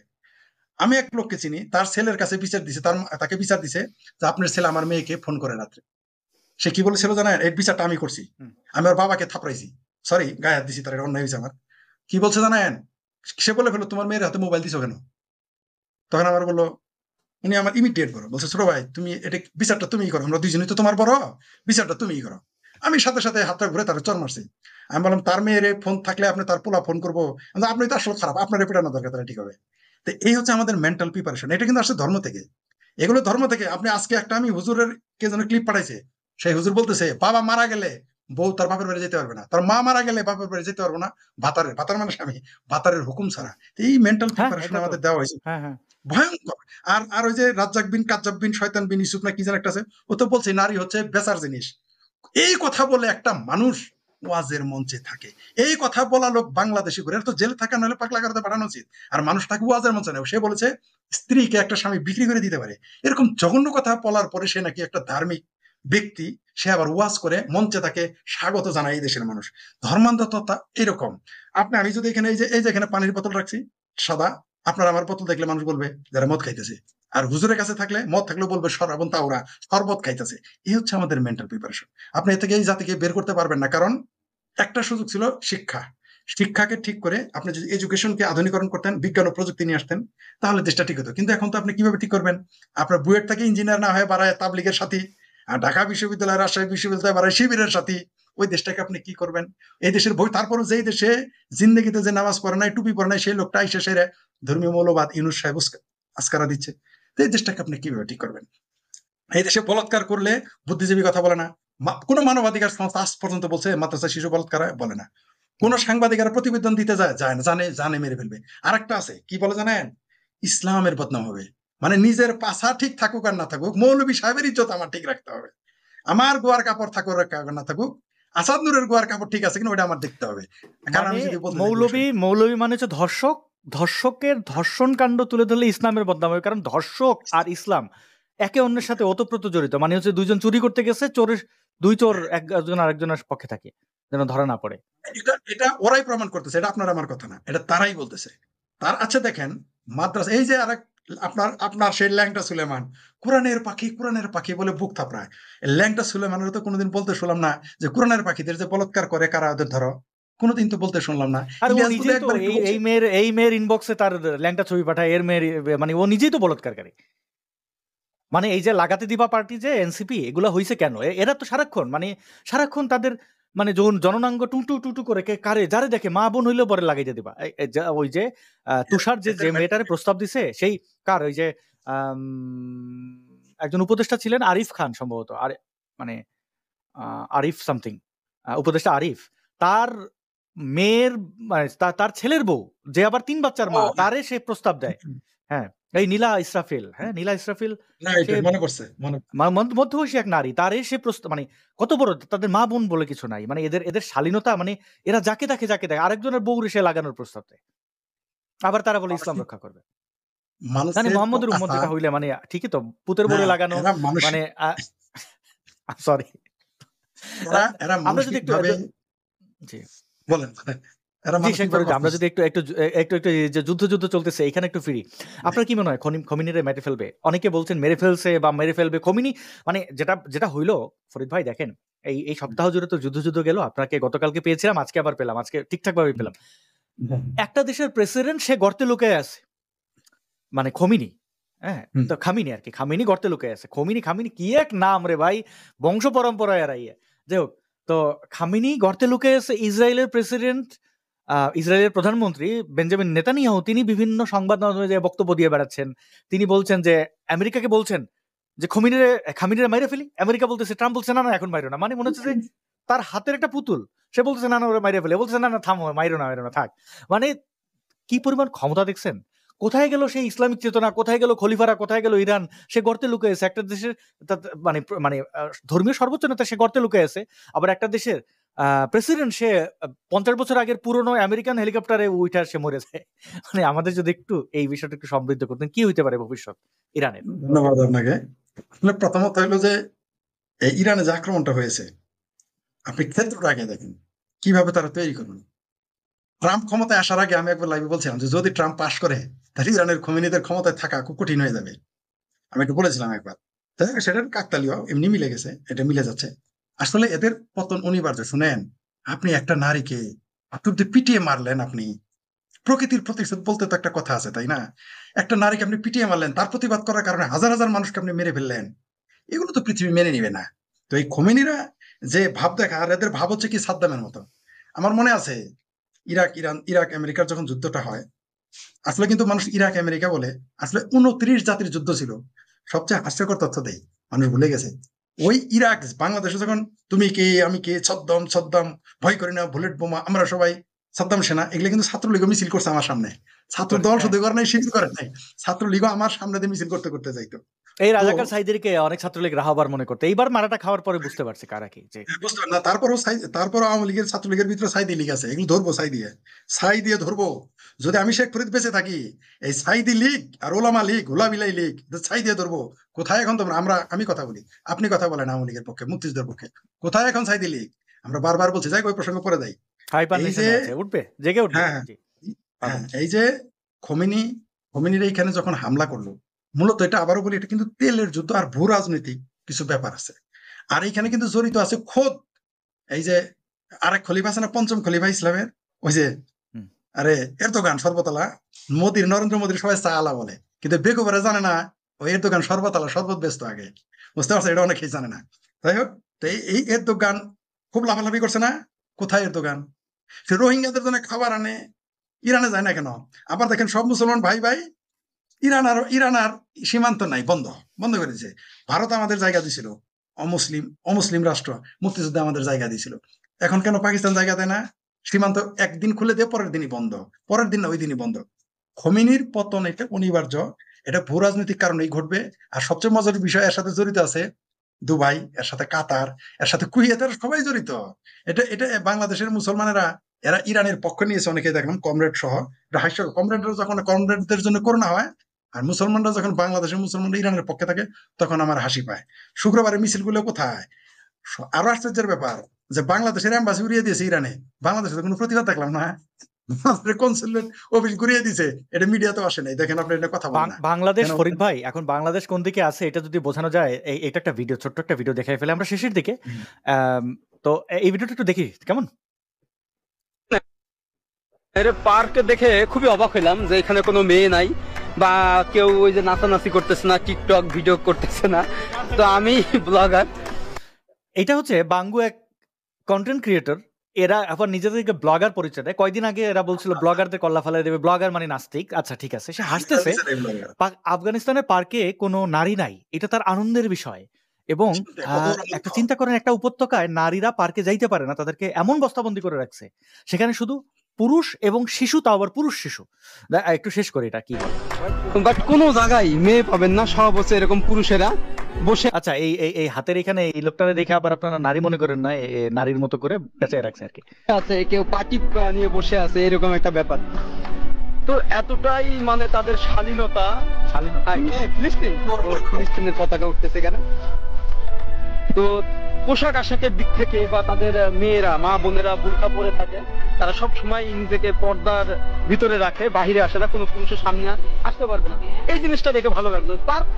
এই হচ্ছে বাঙ্গুদের মনস্তত্ত্ব। হ্যাঁ, এরা এইভাবেই চিন্তা করে যে নারীরা হচ্ছে অশালীন। তাদের কি শালীনতা? কারণ পার্কে কোনো নারী নাই, নারী হচ্ছে অশালীন। আমি জানি না এরা কেন নারীর যোনি থেকে বের হয়, এরা তো পুরুষের কোন দিক থেকে বের হবে আই ডোন্ট নো। মানে এই হচ্ছে বাঙ্গু মোমেনদের অবস্থা। জি, আপনি যদি একটু কন্টিনিউ করতেন। জি, আমি দুঃখিত থামানোর জন্য। আমি তো আগেই বলছি, এরা হচ্ছে হিপোক্রেট। গিয়ে দেখেন, এ সারাদিনই চিন্তা করে কোন মেয়ের সাথে পীড়িত করবে, কার লগে যায় শুবে, সারাদিন এই চিন্তা করে। কিন্তু এখানে নারী নাই, এই জিনিসটা খুব সুবহানাল্লাহ, আলহামদুলিল্লাহ। আমরা ওই যে একজনকে দেখছি না, যে যারা ধরছিল নারীর ব্যবস্থা করার জন্য, যে মহিলা, ওই যে ছাত্রলীগ করতো না, কিছু বলি মহিলা, তার পোস্টে কি ছিল? সুবহানাল্লাহ, আলহামদুলিল্লাহ, এগুলো লেখে ভরপুর ছিল। আমি একজন সুৎখোরকে চিনি, সে ইতিকাফ করে প্রতিবার। তো এরা হচ্ছে হিপোক্রেট। বাংলাদেশ, বিশেষ করে বাংলাদেশি মুসলমান যারা, তারা বেশিরভাগই হিপোক্রেট। আপনি ইরান দিয়েই ধরেন, শেখ হাসিনার স্বৈরাচার, তারা বলে। ইরানের খোমেনি, আমি বারবার বলছি, 100 শেখ হাসিনা একসাথে করলেও ইরানের খোমেনির মতো স্বৈরাচার হইতে পারবে না শেখ হাসিনা, সম্ভবই না। বাংলাদেশের মাটি, ভূমি, পরিবেশ পরিস্থিতি, আলো বাতাস হিসেবে এখানে আপনি ইরানের একটা হাসিনার উদাহরণ দেন, ইউনুস 10 মাসে যা করছে আমি শিওর গত 15 বছর, সবাই বলে 16 বছর আমি কাউন্ট করি না, আমি 11 বছর বলতে পারি, কারণ 5 বছর তো উনি নির্বাচিত, পরে ইলেকশন গুলো হয় নাই বিভিন্ন কারণে, ধরলাম উনি টেম্পারিং করছেন, কিন্তু শেখ হাসিনার এই 16 বছরের টার্ম যদিও ধরি, ইউনুস 9 মাসে যা করছে শেখ হাসিনা এত কিছু করেন। এই যে আমি শুরু করলাম সাব্বির, আপনি দেখেন প্রত্যেকটা জায়গায় এখন শেখ হাসিনার আইনজীবী নিয়োগ করছে যে শেখ হাসিনার গালাগালি করছে, এটা এখন সোশ্যাল মিডিয়া মানে আমি যদি সজীবজের জয়ের ওটা বাইট করি, আপনি বলেন শেখ হাসিনার সাথে স্বৈরাচারের তুলনা দেওয়া যাবে না, ইউনুসের উপরে এখন আর কেউ নাই, ইউনুসের উপরে কোনো স্বৈরাচার নাই, যে আপনি ঠিকই বলছেন, ধন্যবাদ আপনাকে, কারণ সে যা করে ফেলে, এই যে সাব্বির কিনে যে কথা হইলো, এটা যদি নির্বাচিত সরকার থাকতো, এমনকি শেখ হাসিনা সরকার একে ছেড়ে দিতে বাধ্য হইতো, কিন্তু ইউনুস সরকার এত স্বৈরাচার, আর সে তো স্বৈরাচার হবেই, কারণ এরা তো বাংলাদেশের প্রতি এদের কোনো দায় নেই। জামাত তো বাংলাদেশের বিরোধিতা করেছে, এনসিপি গ্যাং তো হচ্ছে জামাত আর ইউনুসের নাজায়েজ পার্টি, তো এদের তৈরি করা, এদের জন্ম দেওয়া নাজায়েজ পার্টি, তো এগুলো নিয়ে আমরা কতবার আর বলবো। এই দেশের স্বৈরাচার হলে পরে দেখেন এই প্রসিকিউটর শেখ হাসিনার পক্ষের রাষ্ট্রনিযুক্ত আইনজীবী আমিনুল গনি টিটো, তার পোস্ট দেখেন 5 আগস্ট, মুক্তিযুদ্ধের চেতনা ধ্বংসকারী খুনি মিথ্যাবাদী শেখ হাসিনা ফাঁসি চায়, আরো অনেকগুলো পোস্ট আছে, হাসিনা পালাইছে এরকম, হ্যাঁ তারে বানাইছে আইনজীবী, কত মানে আইন আদালত কি পরিমাণ প্রহসনের মধ্যে ফেলে দিলে পরে এর চেয়ে বড় স্বৈরাচার আর কে আছে? আপনি বলেন তো, শেখ হাসিনা কিসের স্বৈরাচার? ইউনুসের কাছে শেখ হাসিনা শিশু, ইউনুসের মতো স্বৈরাচারের কাছে শেখ হাসিনার শাসন শিশু, এটা আমিও মনে করি। আর ইরানের খোমেনির কাছেও আর এরা আবার শিশু, কারণ হচ্ছে ইরানের যে খোমেনীয় শাসন, এটা এত ভয়ঙ্কর, এই দেশের মানুষ যখন একে সমর্থন করে, এবং কিছু চিঙ্কুবাম পিঙ্কুবাম এরা সমর্থন, তখন আমার করুণা প্রকাশ করতে ইচ্ছা করে আর হাসিও পায় মাঝে মধ্যে। আপনি দেখেন এখানে যুদ্ধটা হলো, এদেরকে প্রায় 45 বছর যাবত অবরোধ দিয়ে রাখা হয়েছে, কেন? তেল বিক্রি করতে পারে না মূলত, কিন্তু এরা কিন্তু একটা জিনিস জানে না, জানলে এটা বিরোধিতা করতো না, মানে এই হামলা বিরোধিতা করতো না। এই বাংলাদেশের বাঙ্গুরা জানে না ভারতের সবচেয়ে বেশি লস হয়েছে। আপনাকে একটা তথ্য দেই, কারণ ইরানের যে ব্ল্যাক মার্কেটিং এ তেল আসে, এই তেলের সিংহভাগ ক্রেতা হচ্ছে ভারত সরকার। এটা বাঙ্গুরা জানে না, জানলে তারা তালিয়া বাজাইতো, বলতো ঠিক আছে এটা বলতো, এটা জানে না। কিন্তু এরা যে ইরানের পক্ষ নিয়েছে, এরা জানেই না যে তার মৌলবী সাহেব তাদের মুসলমান মনে করে না। আপনি দেখেন, আপনি প্রত্যেকের প্রশ্ন করবেন, প্রত্যেক যারা এখন ইরানের পক্ষে নিছে, এদের শুধু যে তুমি কেন ইরানের পক্ষে, সে বলবে তুমি মুসলমান, হামবি মুসলমান। কিন্তু যখন প্রশ্ন করবেন বাংলাদেশে 71 সালে একটা মুসলিম কান্ট্রির নাম বতাও যে তোমার পক্ষে ছিল, তখন বলবে তুমি নাস্তিক, তুই কাফের, তুই হিন্দু দালাল, আমাদের এগুলো বলা শুরু করবে। এই হচ্ছে এদের হিপোক্রেসি। আমাদের লাইভে দেখেন একটা আশ্চর্য বিষয়, জামাত শিবিরের যে বট বাহিনী এরা প্রচন্ড আক্রমণ আজকে করতেছে, আর আগে আমি দেখি নাই, মানে এরা এসে প্রচুর গালাগালি করছে, মানে তাদের আসল জায়গায় লাগছে, হুইচ ইজ ফাইন। জি আপনি কন্টিনিউ করেন, যে আমি দুঃখিত থামানোর জন্য। বলেন কি যেন বলতে চাইছিলেন জামাত সম্পর্কে? যে বটর যে আমি বলছিলাম যে দেখেন এই ইরানের ইসরায়েলের যুদ্ধে কি লাভ লস হবে, ভারতের লাভ লস হবে, তার চেয়ে বড় কথা হচ্ছে যে এই যে অন্ধগুলো, একটু আগে যে একটা ছেলের ভিডিও দেখলাম, অনেকে বলছেন সে ভারতে গিয়ে নারীদের সাথে ঘষাঘষি করে ভিডিও আপলোড করে। তো এরা আগে নাস্তিক খারাপ, ইহুদি খারাপ, এরা কিন্তু আবার ইহুদিদের অ্যাপয়েন্ট করা ইউনুসকে সরকারের উপর বসায় রাখছে, এবং সেই শুধু ইহুদিদের সবচেয়ে পৃথিবীর মধ্যে যত এই মানে ব্যাংক বা এই সোশ্যাল বিজনেস গুলো আছে, এগুলো সব মালিকানা ইহুদিদের, এবং তারা উন্নত প্রযুক্তি সব ইহুদিরা করছে, যদিও এটা ঠিক, কিন্তু তারা এসে মানে নিজের পুরো শরীর ঘর ইহুদি ভৈরা রেখা মুখে বলছে ইহুদি খারাপ। এই হিপোক্রেসি কেন? একটা কলাম লিখছিলেন যে বাংলাদেশে যদি ভারত ভিসা দেওয়া শুরু করে, এত ভারত বিরোধী এরা অধিকাংশই চলে যাবে ভারতে। আমি লিখেছিলাম পুরো বাংলাদেশ খালি হয়ে যাবে। ঠিক আছে, এই ভারত বিরোধিতা করে না বাংলাদেশে। আমাকে আজকেও একজন প্রশ্ন করেছিল, মানে একটা রেকর্ড করতেছিল অন্য পত্রিকায় প্রকাশ হয়, একটি বিদেশি পত্রিকায়, আমাকে জিজ্ঞেস করছিল যে বাংলাদেশ থেকে ভিসা দিলে কি হিন্দুরা চলে আসবে? আমি শুধু হিন্দুরা না, তো সব মুসলমান যারা সারাদিন ভারতের গালি দেয়, তারা সবার আগে চলে যাবে, হিন্দুদের আগে। তেমনি ইসরায়েলের বিরোধিতা করে না। কালকে যদি বাংলাদেশে ইসরায়েলের এম্বাসি খুলে, ভিসা কি আপনি নিতে যাবেন না আমি নিতে যাবো? এই বাঙ্গুরাই যাবে ভিসা নিতে। আমার স্পষ্ট মনে আছে মিছিল করতে, আমি এটা দায়িত্ব নিয়ে আমি ফেসবুকে পোস্ট দিয়েছিলাম, অনেকে আমাকে গালাগালি করেছে, বলেছে আমি নাকি ইসলামের বিরুদ্ধে, বাংলাদেশের নাগরিকের বিরুদ্ধে, এগুলো বলছে। আমি পোস্ট দিয়েছিলাম, মানে ময়মনসিংহ বিভাগ আমাদের পুরো, এখন যেটা বিভাগ, আগে বৃহত্তর ময়মনসিংহ, আমি হচ্ছে বৃহত্তর ময়মনসিংহে কারা আমেরিকার লটারি পেয়ে আমেরিকা গেছে, সবগুলোর ডাটা আমার কাছে আছে। প্রত্যেকটা মানুষ, এর মধ্যে 1-2 জন ছাড়া সবগুলো মিছিল করেছিল আমেরিকা নিপাত চাক, কে তুমি কে আমি কে, তালেবান বাংলা হবে আফগান, এগুলো মিছিল করা লোক, তারা আমেরিকা গেছে প্রত্যেকটা লোক। এর মধ্যে হাতে গুণ, আমি যদি মনে করেন 1000 লোক গিয়ে থাকে গত 30 বছরে, আমি আপনাকে 30 বছর হিসাব দিই, 30 বছরে যদি 1000 লোক গিয়ে থাকে, ধরেন 500 লোক গিয়ে থাকে 30 বছরে, এর মধ্যে 5 জনও আমেরিকার পক্ষে ছিল না, তারা মিছিল করেছিল। দেখেন আমাদের আসলে কি পরিমাণ, আমাদের দেশের জনগণ কি পরিমাণ বোচ বোচ মানে এটা না বললেই না। এখন বাঙ্গুদের ওস্তাদ, বাঙ্গুদের নেতা হচ্ছে ল্যাংটা সুলেমান, এবং সে নিজে একজন পারনাস্তিক শাহবাগী, এবং এই ল্যাংটা সুলেমান শুধু আলহামদুলিল্লাহ সুবহানাল্লাহ বলে বলে তার ওখানে ভিড় দেয়। দেখেন এই ল্যাংটা সুলেমান করে কি, ল্যাংটা সুলেমান ভারত বিদ্বেষী বক্তব্য দেয়, অথচ সে কিন্তু বাংলাদেশ থেকে পালাইয়া ভারতে গেছিল, ভারতের পাসপোর্টটাকে খুব আরাম মনে করে চাটা শুরু করলো, চাইটা গেল সে থাইল্যান্ড, ওইখান থেকে গেল ফ্রান্স। এইবার ফ্রান্স কিন্তু ইসরায়েলের খুব ভালো বন্ধু, তার চেয়ে বড় কথা সে লরিয়ালে চাকরি করে, মানে ইসরায়েলি কোম্পানিতে। সে লরিয়ালে চাকরি করে বলে অমুক জায়গায় যে জিয়াফত দিতে বাঙ্গু মোমেন্ট বোচো দ্বারা এরা ওই ওই লাফাইতেছে।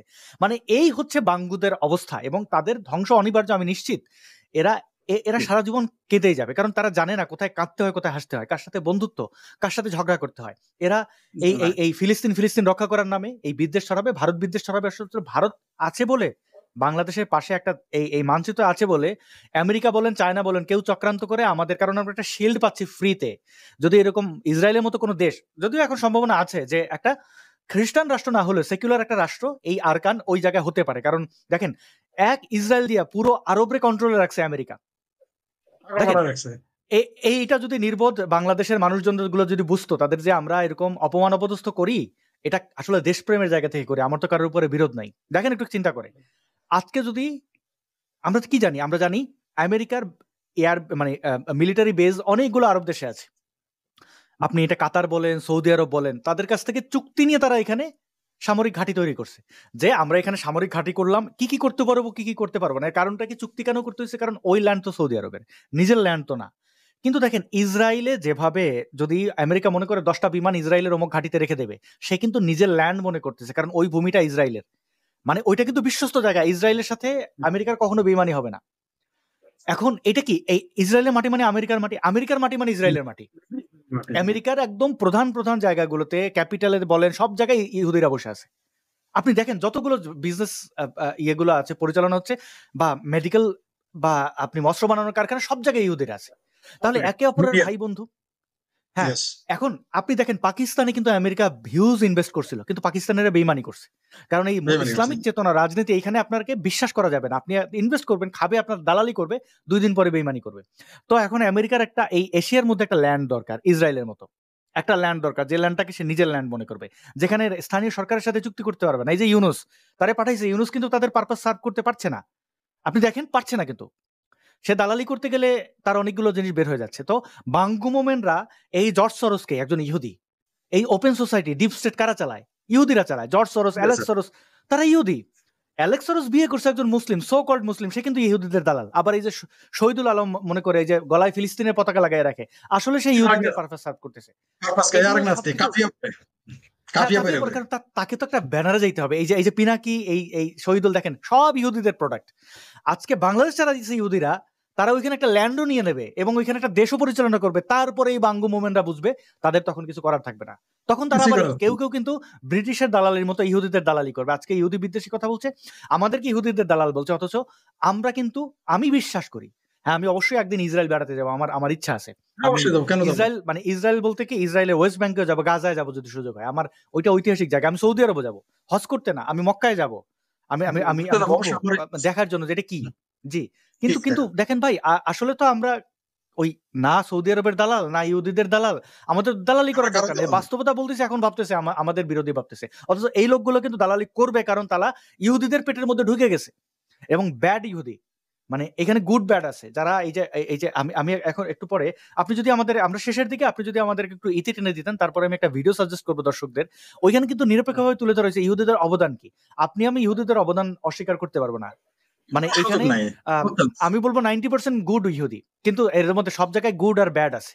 হ্যাঁ, তো এই বদমাশদের পাল্লায় পড়ছে ইউনুস, পাল্লায় না, সে তাদের প্রোডাক্ট, এবং বাঙ্গুরা পড়ছে বদমাশদের পাল্লায়। এটা ফলাফল কি তারা এটা বুঝতে পারবে। যে আপনি যদি আমাদের একটু অনুষ্ঠানটার শেষ দাগ টেনে দিতেন, এবং দর্শক যারা দেখছেন তাদের কাছে অনুরোধ থাকবে যে আপনারা শেয়ার করবেন। আচ্ছা, ধন্যবাদ আপনাকে, সেই সাথে দর্শকদেরও।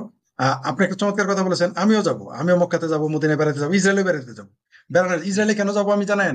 যে এই ছোট্ট একটা দেশ, কিভাবে এত পাওয়ারফুল, জ্ঞানে বিজ্ঞানে তারা কিভাবে এত উন্নত হলো? আমি তো মনে করি প্রত্যেক মানুষের ইসরায়েল যাওয়া উচিত। যে মাত্র 20-30 হাজার বর্গ মাইলের একটা দেশ, আমাদের ময়মনসিংহ বিভাগের সমান না, মানে বাংলাদেশ একটা ছোট দেশ, তারই 5 ভাগের 1 ভাগ না।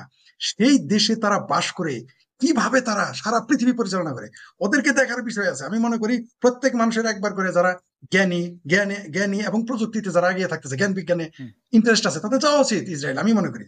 আর ঐতিহাসিক কারণে, বিভিন্ন হিস্টোরিক্যাল কারণে আরবে যেতেই পারে মানুষ অস্বাভাবিক সারা পৃথিবী ঘোরার জন্য।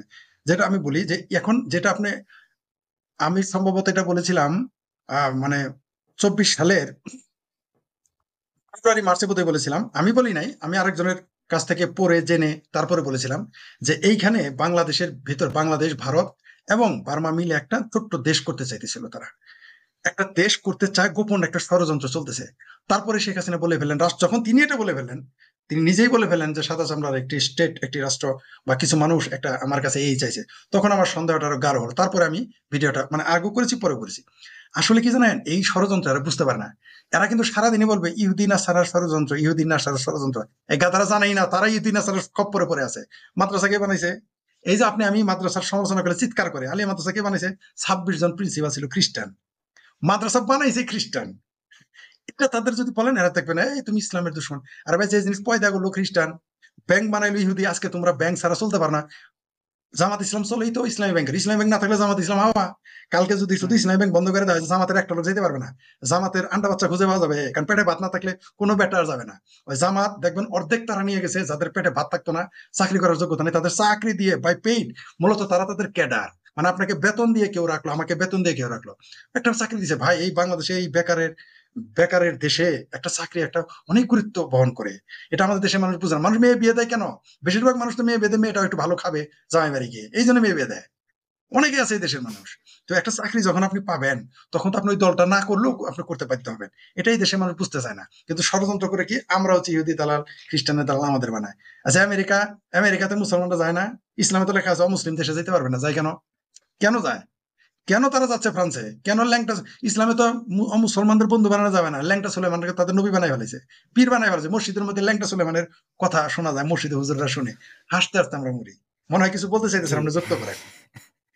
না, আমি একজনের কমেন্ট দেখলাম, সম্ভবত ছাত্রী সংস্থার, তিনি নারী নামে এসছেন, নুরানি। তিনি বলছেন যে নাস্তিকরা যে এটাকে প্রমোট করে সবাই আগে ইসলামে এটা হারাম কেউ করলে, আচ্ছা তিনি এটা না, এটা অন্য একটা কমেন্টে তিনি এটা বুঝিয়েছেন যে আফগানিস্তানে আমরা নারীদের স্তন দেখতে পাই নাই। আচ্ছা এখানে বলছেন তুই ইসরায়েল এই যা, মানে বানান ভুল, দাড়ি কমা কিছু নাই, আমার পড়তে অসুবিধা হবে তাও পড়ছি।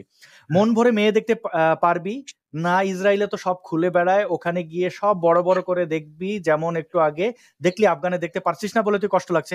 বোন, আপনি যদি বোন হয়ে থাকেন আর কি, যদি বিশেষ অঙ্গওয়ালা আপু না হয়ে থাকেন, আমি যেখানে থাকি এখানে প্রচুর নারী সব খুলেই বেড়ান, কিন্তু এগুলো দেখার মানে এটা এরকম যদি হইতো তাহলে ল্যাংটা সুলাইমান মানে ফ্রান্স থেকে সে নাদি ইসলামের প্রেমে পড়তো না, কারণ তার আশেপাশে তার মতো মানে অনেক নারীরাই খুলে হাঁটেন, তো আপনার ভাষায় তো এইরকম হয় না। আমি এখন সিদ্ধান্ত নিছি, বুঝছেন শেখ ফরিদ ভাই, আপনারা তো বড় হয়ে মানুষ, আগেটাকে বলে রাখি, আমি একবার সিদ্ধান্ত নিয়েছিলাম দীর্ঘ বছর ধরে যে আমি বিয়েটাই করবো না, সন্তান সন্ততি আমি চাই না। কিন্তু এখন আমার মনস্তত্ব ঠিক করছে যে আমি কোনো ইহুদি নারীকে বিয়ে করবো, যদি আমাকে বিয়ে করেন। ইহুদিদের অনেক রেস্ট্রিকশন, মানে সন্তান জন্মাইলে ইহুদিদের পেটে কেউ জন্মাক, মানে ওইভাবে, মানে সন্তানই যদি জন্ম দেবে পৃথিবীতে যেন ওরকম মেধাবী হোক। ইহুদিরা কি মানে তাদের এত জেনেটিক ভাবে কিছু আছে কিনা, আমার খুব একটা ইচ্ছা আমি কোনো একজন ইহুদি নারীর সাথে সম্পর্কে যাব, তারপর সব ঠিকঠাক থাকলে বিয়ে করবো। হ্যাঁ, এখন এটা নসিহত করেন, মানে এটা হচ্ছে মুমিনরা, তাহলে একটা মুমিনদের একটা উপকার হবে। যেমন আমাকে বলে নাস্তিকের বাচ্চা, মানে আমার বাবা তো নাস্তিক না, তো আমার সন্তানকে নাস্তিকের বাচ্চা বলবো, এটা সত্য, আবার ইহুদির বাচ্চা বলবো ওইটাও সত্য, দুইটাই হোক, আমি দুইটাই তাদের খাস পূর্ণ করতে চাই। স্বাগত জানাই, যদি আপনি ইহুদি মেয়েদের, ওরা খুবই মেধাবী হয়, আর ইহুদি মেয়েরা কিন্তু মেধাবী ছাড়া বিয়ে করে না। আশা করি আপনি, হ্যাঁ, আর আপনি মনে করি আপনি মেধাবী করতেই পারেন। যেমন ইয়াসির আরাফাতের ওয়াইফ ছিল ইহুদি, আর আমাদের মহানবীর 2-3 জন স্ত্রীও ছিল ইহুদি। সুতরাং ইহুদি বিয়ে করা নবীর সুন্নত, আপনি করতে পারেন, আমি আপনাকে অ্যাপ্রিসিয়েট করি। এবং তারা খুব সুন্দর, মেধাবী, সবচেয়ে বড় কথা ইহুদিরা সৎ হয়। আমি যতটুকু ইহুদি নিয়ে স্টাডি করেছি, তারা সৎ হয়, এবং সন্তান মানুষ করার ব্যাপারে পৃথিবীতে তাদের চাইতে কোনো সিরিয়াস মা আপনি খুঁজে পাবেন না। আপনি যদি তা করেন, আমি এই জন্যই আগ্রহ প্রকাশ করছি। হ্যাঁ, সন্তান করতে পারেন। সাংস্কৃতিক কাজ, আমার বয়স শেষ, আমরা ভাবি আমার দৌড়াইতে পারে, তাই এটা সম্ভব না। তো আমার সন্তানকে বলে যাবো পারলে ইহুদি মেয়ে বিয়ে করো। যাই হোক, সেটা বিষয়, আমি আর 1 মিনিট বলে শেষ করে দিচ্ছি। আসলে ইরান, আপনার ইচ্ছা আছে দেখে ভালো লাগলো আর কি। না অবশ্যই না আমার সন্তানকে বলে যাও। যাই হোক, আপনার সুন্নত যেন পালন করে, আপনি যদি এটা করেন। যাই হোক, আমার ইরানের যে যুদ্ধটা হচ্ছে, আর যিনি আমাদের গালি দিলেন, ভাই শুনে রাখেন, আমরা কারো দালাল না। আমরা দালালি করলে আমরা ওই ল্যাংটা সুলাইমানের মতো আমাদের কোটি কোটি টাকা থাকতো। যাই হোক, আমরা কারো দালাল না। আমরা জামাত ইসলাম করি না যে আমাকে দালালি করতে হবে। আমরা আমাদের মেধায় গুণে আর নিজ দায়িত্বে আমরা মানবিকতা নিয়ে কাজ করি। যেটা বলতেছিলাম, ইরান আর যে ইসরায়েলের যে যুদ্ধটা, এই যুদ্ধটা আজ নতুন না, এটা থাকবেই। কারণ হচ্ছে মিডিল ইস্টে সব সময় একটা জায়গা কোনো না কোনো শক্তি, সেটা রোমের বলেন, তার আগে বলেন, এ পর্যন্ত জেরুজালেম 44 বার নাকি 45 বার ধ্বংস হয়েছে, এই জেরুজালেম। তো এগুলো কিছু কিছু ঐতিহাসিক ব্যাপার থাকে, এগুলো ঘটতেই থাকবে। যেমন মনে করেন আমাদের চিটাগাং নিয়ে তো কাউ কেন লাগছে জানেন? সরি, আমাদের ভাষায় বললাম, এটার আসল উদ্দেশ্য কি জানেন? ওইখানে একটা বন্দর আছে, এই যে ওইখানে বেচ চাইতেছে, আসল কারণ কি? বাণিজ্য। চিটাগাং এ যদি বন্দর না থাকতো, কেউ কিন্তু এটা খুঁজতো না, হারিকেন লাগায় ওইখানে আমরা ডাইক আনতে পারতেন না। কেন আসতেছে? ইন ফিউচার এই চিটাগাংটা হবে সবচেয়ে গুরুত্বপূর্ণ অঞ্চল। আর মিডল ইস্টে ধীরে ধীরে যুদ্ধ বন্ধ হয়ে যাবে, দক্ষিণ এশিয়া বন্ধ হয়ে যাচ্ছে। তো এগুলো তো স্প্রেড করতে হবে, আনতে হবে। যুদ্ধবাজ কারা? তাদের কাজ হচ্ছে যুদ্ধ ছাড়া, আপনি যতই আমরা বলি না কেন যুদ্ধ নয় শান্তি চাই, সাম্রাজ্যবাদীরা তো আমাদের শান্তিতে থাকতে দিবে না। যে গ্রামে বিচার আচার নাই, মন্ডলের তো কোনো কাম নাই, মন্ডল তো না খায় মরবে। তাই মন্ডল চাইবে প্রয়োজনে নিজে করাবে। ওই যে সেই গল্পের মতো, যে সাপুরে সাপ বেছে, তাবিজ বেছে, পরে এক লোক চালাক লোক পিছে পিছে লাগলো সাপের, যায় দেখে যে সাপদের ডর দেখায় ওটা সাপুরেরই পোষা সাপ, সেই সাপটা সাপুরের বাড়ি চলে যায় আবার। তো এই সাম্রাজ্যবাদীরা যুদ্ধ কোথাও না কোথাও লাগাবেই, এটা আপনি আমি চাইলে পারবো না ঠেকাইতে। কিন্তু আমরা যা করতে পারি, জনমত সৃষ্টি করতে পারি। সাম্রাজ্যবাদীরা জনমত দেখে ভয় পায়। আর একটা একটা খোমেনির মতো একটা স্বৈরা শাসকের পতন, এটা হওয়া দরকার। আমরা আপনাকে আপনার মাধ্যমে বলে রাখি, আপনার চ্যানেলে, পৃথিবীর ইতিহাসে সবচেয়ে বড় মিছিল হবে যেদিন খোমেনির পতন ঘটবে। দেখবেন কত বড় মিছিল হয়। ওই দেশের মানুষকে কি কিভাবে নির্যাতন করা হয়েছে আরো জানতে পারবেন। আমরা তো অনেক কিছুই জানি, আরো জানতে পারবেন। আমরা চাই মানুষ মুক্তি পাক। আর ইসরায়েল, আপনি যেটা বলছেন, ইসরায়েলের কোনো অবদান, ইসরায়েল এবং ইহুদিদের জ্ঞান বিজ্ঞান ও প্রযুক্তিতে যে অবদান, ইসরায়েলের ইনসুলিন নিয়ে মাগনা মাগনা আর ইসরায়েলের গালি, ইসরায়েলের ওষুধ খায় আর ইসরায়েলের গালি, এই হচ্ছে আমাদের দেশ। তো যাই হোক, রাষ্ট্র চাই সমাজ মূর্খ থাকুক, রাষ্ট্র চাই দেশ মৌলবাদী থাকুক। কারণ মৌলবাদী থাকলে সাম্রাজ্যবাদী এবং সরকারকে দেশটা শাসন করতে সুবিধা হয়, তত সুবিধা হবে। কারণ আপনার আমার মতো লোকের তো বস করা যাবে না। আপনার আমারও যদি কালকে 5 তলা বাড়ি লিখে দেয় বলে আমার পক্ষে বলো, আমরা তো বলবো না। আমরা আর কিছু না বলি, পালাবো সেখান থেকে, পালা আর এক জায়গায় যা বলবো। তো এখানে কখনোই কেউ শাসক কখনোই স্কলার জন্ম দিতে চায় না। আর যে শাসক সেটা স্কলার জন্ম দিতে চায়, সেই যাতে অনেক উপরে উঠে যায়। তার প্রমাণ হচ্ছে ইসরায়েল, ছোট্ট একটা দেশ, দেখেন এইটুকু একটা দেশ, সে আজকে সারা পৃথিবী নিয়ন্ত্রণ করে। তো জ্ঞানে বিজ্ঞানে এগিয়ে আসেন ভাই। আমি বলবো ভাই, এই যে পৃথিবীতে 200 কোটি মুসলমান, জ্ঞানে বিজ্ঞান আসেন ভাই। সারাদিন হিন্দুদের গরু খাওয়ানোর তালে থাকেন না, আর বিদেশে যাই আপনি মুসলমান মানে 14 গোষ্ঠী নিয়ে বেহেস্তে যাবেন, এই চিন্তা থেকে ফিরে আসেন, দুনিয়াটারে বেহেস্ত বানান। কার লেখা যেন পড়েছিলাম, কার লেখা মনে করতে পারতেছি না, তিনি বলেছিলেন যে বেহেস্তে মানে মরার পরে স্বর্গ বেহেস্ত, এগুলোর চেতনাটা থাকার কারণে পৃথিবীটা নরকে পরিণত হয়েছে। এই চেতনা না থাকলে মানুষ পৃথিবীটাকে স্বর্গ বানিয়ে ফেলতো। এই চেতনা বড় মারাত্মক ভাই। গরুর মাংস খাওয়াইলে, আপনি হিন্দুর গরুর মাংস খাইলে বেঁচতে যাবেন না, আর কোনো মুসলিমকে মুসলমান পাইলে বেঁচতে যেতে পারবেন না। নিজের নীতি নৈতিকতা ঠিক করেন। বেলজিয়ামে, নরওয়েতে জেলখানা বন্ধ হয়ে যেতেছে, থানা বন্ধ হয়ে যেতেছে, আর আমাদের জেলখানা বাড়াইতে হয়। মুসলিম দেশগুলোতে জেলখানা বাড়াইতে হয়। এমনকি মমতা ব্যানার্জি, সাইনা ব্যানার্জির কলকাতাতে যত ক্রিমিনাল, সবগুলো মুসলমান, আপনি ভালো করেই জানেন, সবগুলো মুসলমান। এই যে মুসলমানরা একই সাথে ষড়যন্ত্রের শিকার হয়, তারাই কিন্তু ষড়যন্ত্রের শিকার। কিন্তু আপনি বললে আপনারা গালি দিবে। এই যে মাদ্রাসা বানায় বলৎকার করে, আমরা এটা প্রতিবাদ করি, আমরা খারাপ। আমরা বললাম তোমরা জ্ঞানে বিজ্ঞান আগায় যাও। আরে ভাই, তোমাদের কে না করছে ইসরায়েলের মতো জ্ঞানে বিজ্ঞান আগাইতে? কেউ না করছে নাকি? কেউ না করছে যে ইসরায়েলের মতো জ্ঞানে বিজ্ঞানে? তা তো যাও না। তোমরা বানাবা কওমি মাদ্রাসা, শুধু কওমি মাদ্রাসা না, তোমরা ঢাকা বিশ্ববিদ্যালয়কে বানাবা হায়ার মাদ্রাসা, তাবলিগকে শিবিরের বুয়েটকে বানাবা বুয়েটকে বানাবা তাবলিগের কাকরাইল মসজিদ। তাহলে তো এই দেশে আর কি হবে? এই দেশে তো বাংলা মার খেতে হবে, আর বলতে হবে যে হে আল্লাহ আম করে বাঁচাও। আর ফায়দা হতা হয়, বাচ্চা জন্ম দিয়ে দিয়ে রোহিঙ্গার মতো আপনারা মনে করেন পৃথিবী শাসন করবেন। কিন্তু ইসরায়েল তা না। ইসরায়েল জ্ঞানে বিজ্ঞান আগে গেছে। গণতান্ত্রিক হন, মানবিক হন, ভালো থাকুন। গণতান্ত্রিক মানবিক হলে আপনার সাথে কারো বিরোধ হবে না। আপনি যেরকম হবেন, আপনার সাথে আচরণটা সেরকম। ভালো থাকবেন সবাই। দর্শকদের অসংখ্য ধন্যবাদ। আসাদ নূর, আপনাকে ধন্যবাদ। আর আবার দুঃখ প্রকাশ করছি, আমার কারণে আসাদ নূরের আসতে দেরি হয়েছে। কালকেও মিস্টেক হয়ে গেছে, আজকে ভুল হয়েছিল। ধন্যবাদ। কোনো অসুবিধা নাই শেখ ফরিদ ভাই, আপনাকে দেখে ভালোই লাগলো এবং আমি আপনার বক্তব্য দিয়ে শেষ করি। আপনাকে ধন্যবাদ এবং কৃতজ্ঞতা। এবং সেই সাথে জহির রায়হান ভাই উনি একটি মন্তব্য করেছেন যে ইশতেহারের গতকালের ভিডিওটি ইসরায়েলে কি আছে যা ইরানের নেই, সেই ভিডিও দেখে আমি অনেক সমৃদ্ধ হয়েছি। ধন্যবাদ ইশতেহার টিম, সকলকে সেই ভিডিও দেখার অনুরোধ রইল। আচ্ছা, এটা একটা ভালো করেছেন। আমিও চাই যে আপনারা এই ভিডিওটি দেখুন। আমি এই ভিডিওটির কিছু অংশ দেখিয়ে শেষ করি এবং কমেন্টে ডেসক্রিপশনে এই ভিডিওর লিঙ্কটি থাকবে, আপনারা দেখে এখান থেকে সমৃদ্ধ হতে পারেন। শেখ ফরিদ ভাই, আপনার কাছ থেকে বিদায় নিচ্ছি। আপনি কৃতজ্ঞতা জানাবেন। দর্শকদের কাছ থেকে বিদায় নিচ্ছি, আপনারা এই ভিডিওটি দেখে নিতে পারেন। কল্পনা করুন, ইরান আর ইসরায়েলের ভয়ঙ্কর গোয়েন্দারা একসাথে একটা মিশনে, একজন আরেকজনের ছায়া হয়ে কাজ করছে। নিছক পেশাদারিত্ব নয়, এই সম্পর্কের গভীরে আছে নির্ভরতা, কৃতজ্ঞতা, এমনকি এক অদ্ভুত দায়বদ্ধতা। এমন দৃশ্য কি আদৌ সম্ভব? এখন অসম্ভব মনে হলেও একসময় ঠিক এমনটাই ছিল স্বাভাবিক।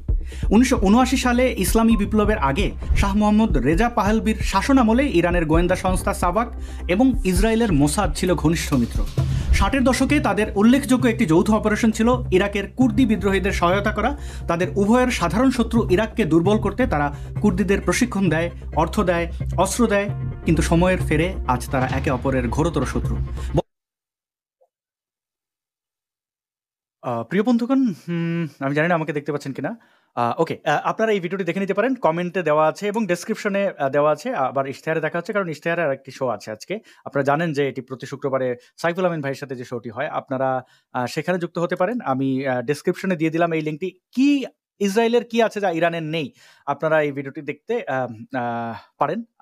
আপনাদের কাছ থেকে বিদায় নিয়ে নিচ্ছি। শেখ ফরিদ ভাই, আপনার কাছ থেকে আবার বিদায় নিচ্ছি। সবাইকে শুভরাত্রি। ধন্যবাদ, ভালো থাকবেন।